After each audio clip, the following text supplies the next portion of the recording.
tension you could almost touch. That's what filled the tunnel as the clock wound down to halftime, right in the middle of one of the roughest quarters the Indiana Fever had played in ages. But nothing about the locker room felt calm or in control. Caitlin Clark stormed toward her seat, jaw locked, eyes burning. Right behind her, head coach Stephanie White tried to keep order, clipboard in hand, raising her voice over the noise. And then it happened. The cameras couldn't pick up every word, but nobody needed audio to understand what was going on. Clark spun around mid-step and looked her coach dead in the eye. She shook her head, pointed toward the court, and said something sharp enough to freeze the entire coaching staff in place. This wasn't a tantrum. This wasn't some overblown diva moment. This was a competitor at the highest level demanding honesty, ownership, and direction. Anyone who's followed Clark's journey, from sold-out arenas at Iowa to record-breaking crowds in the WNBA, already knows she doesn't hold back. She plays like someone trying to rewrite the rulebook in real time, and she speaks the same way, blunt, confident, no filter. If you're enjoying this breakdown, drop a like and hit subscribe. It costs nothing, takes 2 seconds, and helps this channel grow. Now, back to the story. But this moment at halftime was about something much bigger than one bad quarter or a missed rotation. This was about whether Caitlin Clark would ever be allowed to actually be herself inside this franchise. Let's be real. She didn't come into the league to sit quietly in the background. She didn't dominate college basketball for 4 straight years just to be told to slow down and let someone else control the pace.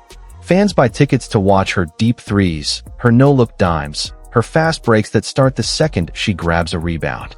That's the show. But since arriving in Indiana, she's been forced to play it safe. On one side, you've got the old-school approach, grinded-out possessions, low-scoring battles, a system built around veteran comfort. That's the world coach White knows best. 35-foot bombs and wild transition plays make her nervous. Her job, as she sees it, is running structured sets through experienced players while keeping tight control. On the other side, you've got Clark's entire basketball identity: pace, spacing, freedom, controlled chaos. When she snapped at halftime, that wasn't random anger. That was a signal flare. Because Clark isn't reckless, she's revolutionary. And this had been building for weeks. Possessions where Kelsey Mitchell forced a contested mid-range look while Clark stood wide open. Broken cuts. Late rotations. Underneath the frustration was calculation. Clark reads the floor 3 steps ahead of everyone else, and the system around her kept holding her back like dead weight strapped to a rocket. Then the third quarter started, and everything flipped. Clark walked out with fire in her eyes and a completely different energy, like someone had flipped a switch. In under 5 minutes, she drilled 3 deep threes and turned from facilitator into pure killer. The crowd exploded. On the sideline, Coach White said nothing. The improvement was obvious. The ball started moving. Teammates who'd been standing still suddenly cut harder and set real screens. Natasha Howard, who'd looked stiff running the offense all game, finally matched Clark's speed. Kelsey Mitchell, maybe sensing the shift, even fed Clark a transition assist instead of hunting her own shot.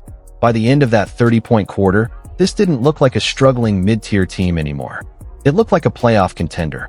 Naturally, the post-game press conference tiptoed around the whole thing. Coach White kept it generic. We made some adjustments. Good second-half effort. No mention of the blow-up. Clark, though, didn't dodge it. We're building something here, she said. And sometimes that means having hard conversations, because we want to win. Translation: I'm not here to play nice. I'm here to lead. And honestly, she's right. If Indiana wants to actually compete, they need to hand her the keys and get out of the way. She's not just their top scorer. She's their best passer, their floor general, their emotional engine, and their clearest shot at building a real modern identity. The league itself is shifting. Old-school basketball is getting replaced by speed, spacing, and star power, and Clark embodies all of it. But that shift won't come easy. There are veterans in that locker room who feel they've earned the right to lead. There are coaches who still believe structure equals safety. There are media voices who mistake Clark's confidence for arrogance. Here's the truth, though. Dynasties aren't built on hesitation. They're built on courage, vision, and letting your best players shape the culture. And right now, that culture is hanging in the balance. This isn't only about play calling or box scores anymore. The real question is simple. Does Indiana want to stay stuck in the middle, a mix of outdated strategy and bruised egos? Or are they ready to fully commit to building around Caitlin Clark? The fans have already answered that question. They chant her name every night. Merchandise sells out in minutes.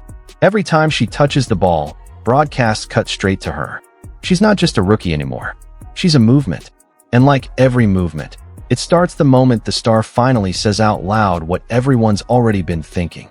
Enough waiting. I'll take it from here. That halftime explosion was just the spark. But underneath it, something much bigger is boiling across the entire league. When Clark raised her voice at her coach, she wasn't only speaking for herself. She was speaking for every athlete who's ever been boxed in by a rigid system, told to follow orders instead of trusting their instincts. This isn't just tension inside one franchise. It's the beginning of a much larger clash between tradition and change in women's basketball. Coach White represents a generation of coaches shaped by discipline, structure, and one-size-fits-all playbooks. To be fair, that approach worked when the league was still fighting for recognition in the early 2000s. Back then, credibility came from minimizing mistakes. But the 2025 WNBA is a different world. Fans don't just want efficiency anymore. They want flash. They want stars. They want deep threes that blow up social media the second they go in. They want to feel something. And nobody triggers that feeling quite like Caitlin Clark. She's not perfect. Even her biggest supporters hold their breath during her heat check shots. But the second the ball touches her hands, defenses tense up. She sees passing lanes before they even open. She elevates everyone around her, teammates, opponents, the whole league. That's exactly why this coaching clash matters so much. It's not about disrespect. It's about alignment. Right now, Clark looks like a generational talent trapped inside a system that wasn't built for her. You can see it in her body language, in the rhythm of every possession. The pace slows down, the offense stalls, and she stands there with her hands up after another play dies in the corner. And this isn't a one-game issue. It's a pattern. The gap between teams willing to evolve and teams too cautious to keep up keeps growing. Now let's talk about the locker room itself. There are veterans who genuinely believe they've earned decision-making power. Kelsey Mitchell has been the face of this franchise for years, and that tension shows up on film. Isolation plays, forced passes, and inability to match Clark's tempo. This friction isn't personal. It's generational. And it's not unique to Indiana either. This exact scenario plays out whenever a young superstar joins a roster full of established veterans. Pride, ego, fear of being replaced, it's all part of it. But here's the uncomfortable truth. If this team wants to win, they have to choose vision over comfort. And right now, Clark is the vision. Adjustments have to happen. Yes, she needs to pass when the defense forces it. But coaching should mean building around her strengths, not sanding down what makes her different. The front office also needs to stop straddling both sides, trying to keep veterans happy while cashing in on the excitement Clark generates. That balancing act isn't sustainable. Fail to fully invest in a generational talent, and you risk losing her the moment her rookie deal expires. And make no mistake, she has options. She's already a global name. She could leave Indiana tomorrow and keep dominating headlines, sponsorships, and magazine covers. If she stays, it has to be because this team was actually built around her, not the other way around. Let's talk about how far that halftime clip traveled. Within hours, it was everywhere. Podcasts, debate shows, endless online reactions, each one spinning a different narrative. Some painted Clark as an entitled rookie stepping out of line. Others called it refreshing honesty from a leader finally demanding accountability. Either way, she moved the needle again. That kind of cultural weight comes with both opportunity and responsibility, and this is where it gets really interesting. Clark isn't just shaping her own team's identity anymore. She's reshaping how women's basketball gets coached, covered, and consumed. She's proving that WNBA players are allowed to have opinions, standards, and demands. That's leadership, not attitude. Compare it to how we treat the NBA. When a superstar snaps at his head coach, we call it competitive fire. Nobody blinks. But when Clark does the exact same thing, suddenly it's a scandal, a controversy, a disrespect storyline.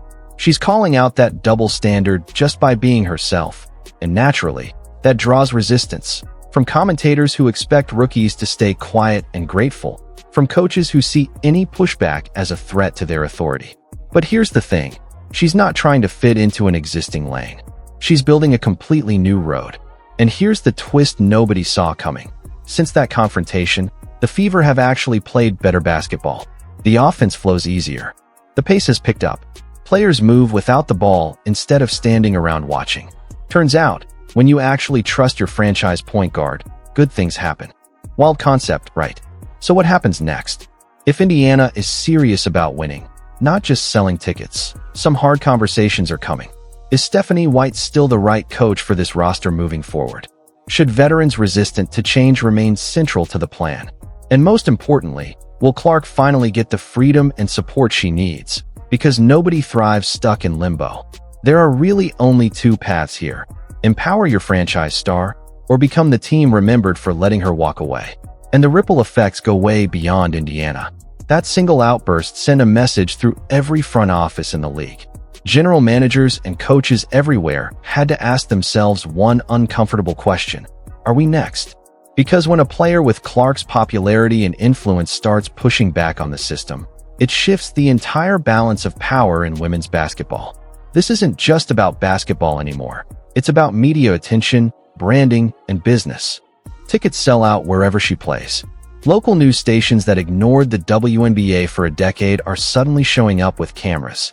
Sponsors chase her not just because she's talented, but because she creates storylines people actually care about. That halftime moment didn't damage her brand, it strengthened it. It proved she's not here just to smile for cameras. She's here to win, and that's a story people want to follow. That raises the stakes for Indiana even further. This isn't just about box scores anymore. Clark brings financial weight the franchise can't afford to waste. Ignore that, and you're not only failing her, you're failing your fans, your partners, your future. Speaking of fans, Clark is pulling in a completely new audience. College fans who never watched a WNBA game. Casual viewers who care about vibes and highlight plays as much as stats. That's a good thing for a league that's long deserved more attention. But new fans bring new expectations. Fast offense, highlight plays, real emotion, not 18 straight post-ups ending in a contested mid-range jumper. And that puts even more pressure on Indiana's outdated approach to finally evolve. Other players around the league are watching closely too. Young guards stuck behind veterans on rebuilding rosters are studying exactly how Clark used her voice and how her franchise responded. If Indiana adjusts and empowers her, expect a wave of players following her lead, demanding more control over how their talent gets used. If they bury her potential instead, it sends a dangerous message to every rising star behind her. And there are plenty coming. Names like Hannah Hidalgo, Paige Buchers, Juju Watkins. This next generation grew up watching stars shape their own systems, not the other way around. The league has a choice to make: adapt or risk losing the very stars that could define its future. As for Coach White, this isn't about attacking her. She's a respected, experienced coach. But sometimes experience becomes the exact thing holding you back. Veteran coaches often lean on what worked in the past, and fast, freewheeling basketball can look like chaos through that lens. What Clark did at halftime wasn't about ego, it was urgency. It was her saying, clearly, we can win if you let us play. That kind of leadership is uncomfortable, but it's real. And any coach who can't adapt to it risks losing the locker room one star at a time. Maybe this blow-up was exactly what this season needed. Sometimes things have to break before they get fixed. Indiana has now seen firsthand what happens when the offense runs through Clark. More freedom, more flow, better results.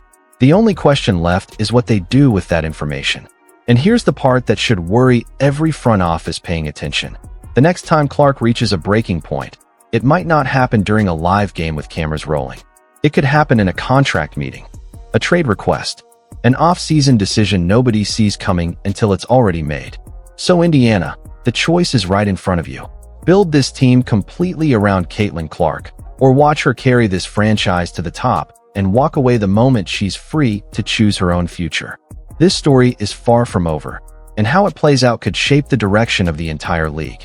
If this breakdown kept you hooked, don't scroll past without hitting that subscribe button and turning on notifications. This story is moving fast, and you won't want to miss what happens next. Drop your thoughts in the comments, and we'll see you in the next one.